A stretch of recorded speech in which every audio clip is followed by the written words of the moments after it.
हाथियों का इतिहास इस दुनिया में सदियों पुराना है। यहाँ तक कि जब दुनिया के सबसे पुराने जानवरों के बारे में बात की जाती है तो उनमें भी हाथियों का जिक्र तो अपने आप ही होने लगता है और इसका सबूत भी कई बार वैज्ञानिकों को कई जगहों पर खुदाई में इनके जीवाश्म के रूप में मिलता ही रहता है। लेकिन आज इस वीडियो में हम हाथियों के इतिहास नहीं बल्कि इनके मरने के बाद इनके साथ क्या होता है इस बारे में बात करने वाले हैं, क्योंकि कई लोगों के मन में ये सवाल होता है कि जब छोटे जानवर मरते हैं तो वो किसी न किसी शिकारी जानवर का खाना बन जाते हैं, लेकिन वहीं जब किसी हाथी की मौत होती है तब क्या होता है? क्या उसे भी दूसरे शिकारी जानवर अपना भोजन बना लेते हैं या फिर वो ऐसे ही पड़ा रहता है? इसके साथ ही जब किसी हाथी की मौत होती है तो उसके साथी कैसे रिएक्ट करते हैं? अगर आपके मन में भी हाथी की मौत को लेकर सवाल हैं तो आज आपको उन सारे सवालों के जवाब मिलने वाले हैं। लेकिन हाथियों की मौत की तरफ बढ़ने से पहले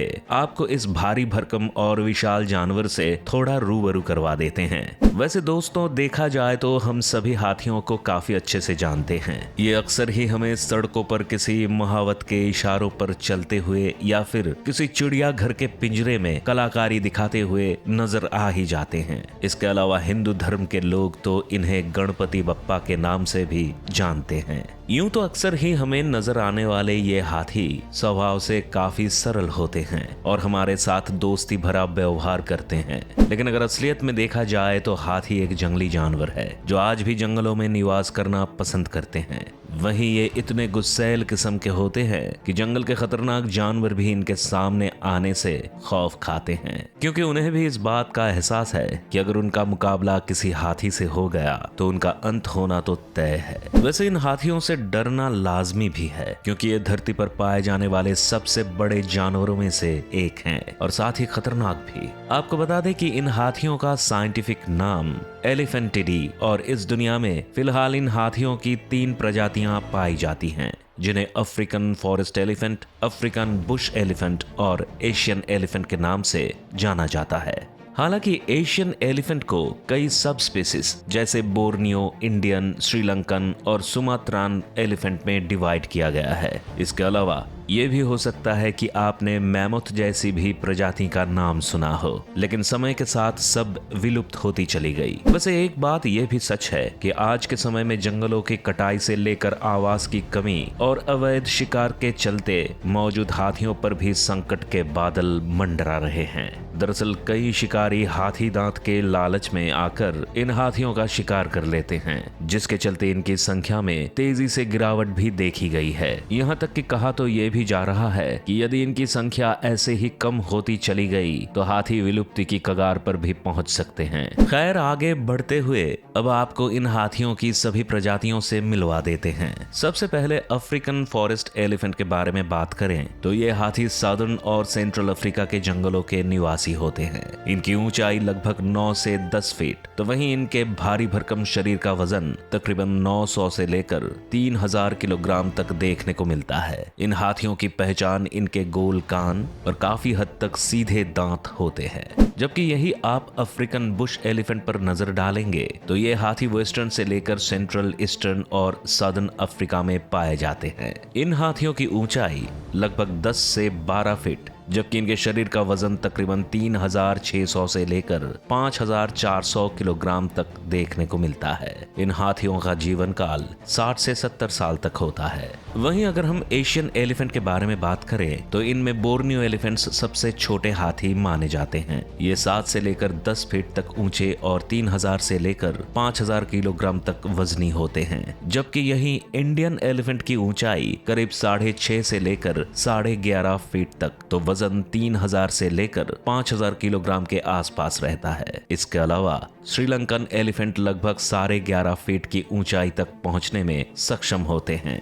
जबकि इनके शरीर का वजन 2000 से लेकर 5400 किलोग्राम के आसपास होता है। अब बारी आती है सुमात्रान एलिफेंट की, तो बता दें कि ये हाथी करीब 10.5 फीट ऊंचा और 2000 से 4000 किलोग्राम तक वजनी होता है। इन हाथियों के शरीर की ये लंबाई और वजन देखकर ये तो समझ आ ही जाता है कि क्यों जंगल के जानवर इनसे दूर भागते हैं। दरअसल अगर ये हाथी गलती से किसी पर अपना पैर रख दें या किसी पर बैठ जाए तो भी उसकी जान निकाल देंगे। हाथियों की इन प्रजातियों को देखने के बाद अब समय है इस शक्तिशाली जीव के शरीर की बनावट और उसकी खूबियों के बारे में जानने का। अगर इस दिशा में आगे बढ़े तो सबसे पहले ये तो हम आपको इस वीडियो की शुरुआत में ही बता चुके हैं कि ये धरती पर पाए जाने वाले सबसे बड़े जानवरों में से एक है। शरीर के मामले में तो ये सबको मात देता ही है, लेकिन साथ ही अक्ल के मामले में भी ये बाकी के जानवरों को पीछे छोड़ता नजर आता है। ये चीजों को याद रख सकता है और इंसानों के साथ अपने रिश्ते को भी निभाने के काबिल होता है। यानी आप अगर ये कहें कि हाथियों में फीलिंग्स होती हैं तो भी कुछ गलत नहीं होगा। वैसे इनकी फीलिंग्स के बारे में हम आपको आगे थोड़ा और विस्तार के साथ बताने वाले हैं,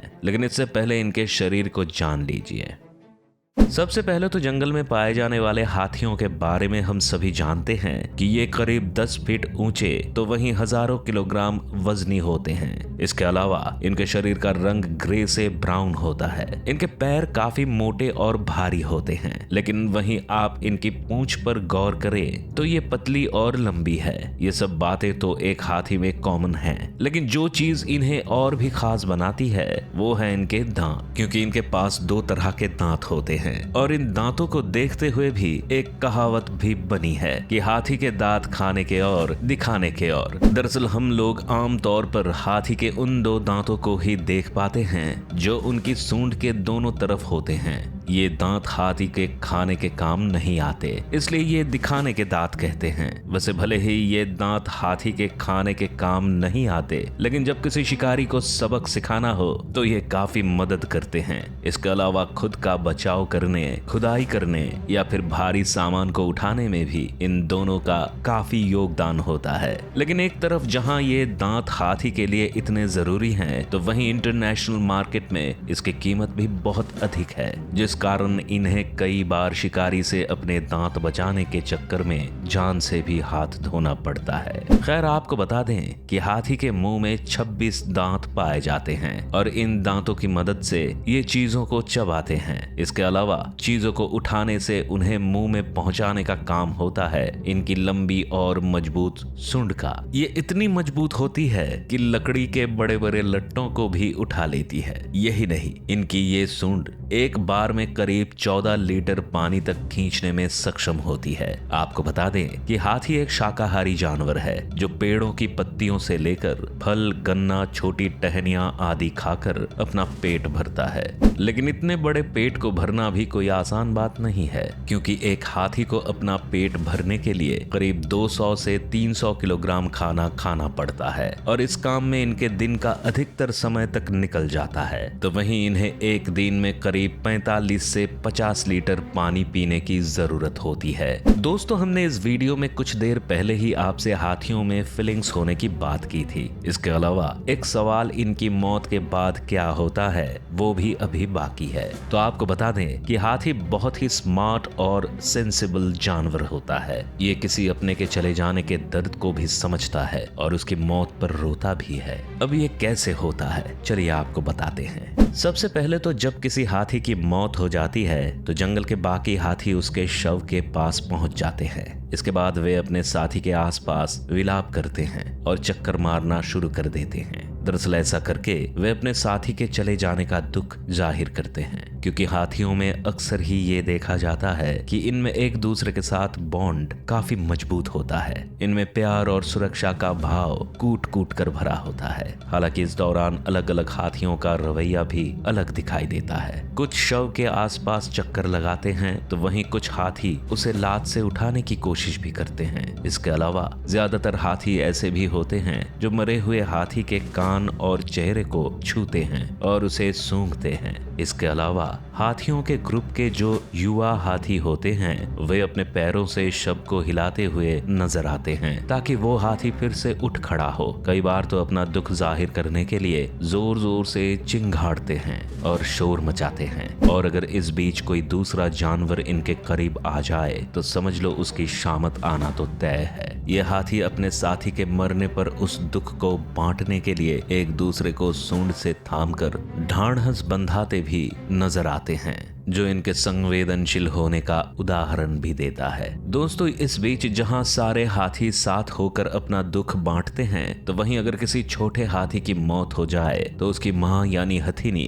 उसे अपनी सूंड से उठाकर ही घूमती रहती है, जबकि बाकी हाथी उसके दुख में शरीक होते हैं। इधर इस पूरे वाकये के बीच में कुछ हाथी अपने मरे हुए साथी को खिसकाने की कोशिश भी करते हैं ताकि कोई जंगली जानवर उसके मांस को ना नोच खाए, लेकिन ये कोशिश भी अधिक नहीं चलती, क्योंकि कुछ दिन बीतने के बाद हाथी अपने साथी से दूर होने लगते हैं और इसके बाद जंगल के शिकारी जानवर जैसे हायना, वाइल्ड डॉग्स आदि उस खाने की खुशबू को ढूंढते हुए उस हाथी के पास आ पहुंचते हैं। अब ये जंगली जानवर उस मरे हुए हाथी पर भूखे भेड़िए की तरह टूट पड़ते हैं और उसका मांस खाने में लग जाते हैं। लेकिन ये कोई छोटा शिकार तो है नहीं जिसे एक दिन में ही खत्म कर दिया जाए, इसलिए ये सिलसिला भी कुछ समय तक चलता है। इसके बाद वो टाइम भी आता है जब शिकारी पक्षी भी इस शिकार तक पहुंच जाते हैं और उसका मांस नोचना शुरू कर देते हैं। वे हाथी के पेट पर घाव बनाते हुए उसका मांस खाने लगते हैं और कुछ दिनों में ही उसे खोखला कर देते हैं। इसी तरह से दिन बीतते जाते हैं और वो हाथी सबके मुंह का निवाला बनने लगता है। इसी तरह अधिक समय होने पर वहां केवल हाथी का कंकाल ही बाकी रह जाता है। दोस्तों, एक भारी भरकम हाथी किस तरह से मरने के बाद कुछ ही दिनों में मिट्टी में समा गया, ये देखना वाकई में रोमांचक है। हम उम्मीद करते हैं कि यहाँ आपको भी हाथी की मौत और मरने के बाद उसका क्या होता है इसका जवाब मिल गया होगा। वैसे आपको हाथियों के बारे में ये जानकारी कैसी लगी, हमें कमेंट्स में जरूर बताएं। अगर आपको ये वीडियो अच्छी लगी तो वीडियो को लाइक और चैनल को सब्सक्राइब करना ना भूलें। साथ ही बेल आइकॉन का बटन भी दबाएं और आने वाले सभी वीडियोस का नोटिफिकेशन सबसे पहले पाएं।